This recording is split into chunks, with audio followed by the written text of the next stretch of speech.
È una tradizione che si rinnova dal 1978, l'anno della morte di Albino Luciani, e che continua a custodire la memoria di quel pontificato durato appena 33 giorni.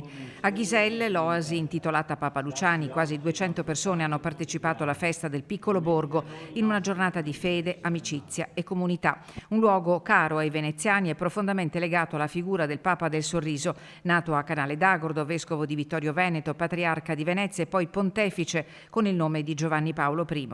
A ricordarlo Monsignor Ettore Fornezza, presidente dell'associazione Oasi Papa Luciani, che da anni mantiene viva questa tradizione. Questo posto che è unico, credo unico al mondo, che riceve tutti e quando uno riparte da qui riparte sereno, tranquillo e soprattutto soddisfatto. Nel corso della giornata sono state lette alcune lettere di Luciani raccolte nel volume Illustrissimi, parole che hanno restituito ai presenti il ritratto di un uomo capace di parlare con semplicità, sincerità e umiltà.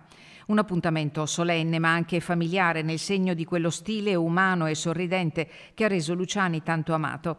Tra gli ospiti il direttore dell'Ulstre Serenissima Massimo Zuin, il sindaco di Salzano Luciano Betteto e il presidente del Casinò di Venezia Riccardo Ventura. Dal sindaco di Venezia Simone Venturini è arrivato un messaggio di vicinanza e proprio Venezia ha sottolineato il valore di questo angolo delle Dolomiti, considerato un vero pezzo di città, custodito grazie all'impegno dei volontari. La gente di Venezia, i loro figli sono venuti tantissimi, dove io sono stato parroco, sono stato cappellano, sono stato inviato anche nella zona di Torcello per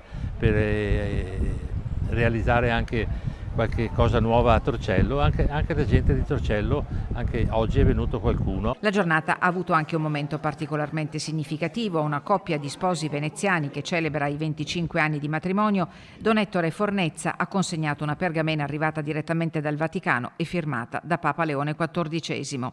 Un gesto che rinnova, nel segno della fede e della tradizione, quel filo ideale che continua a legare Ghiselle alla memoria del beato Giovanni Paolo I.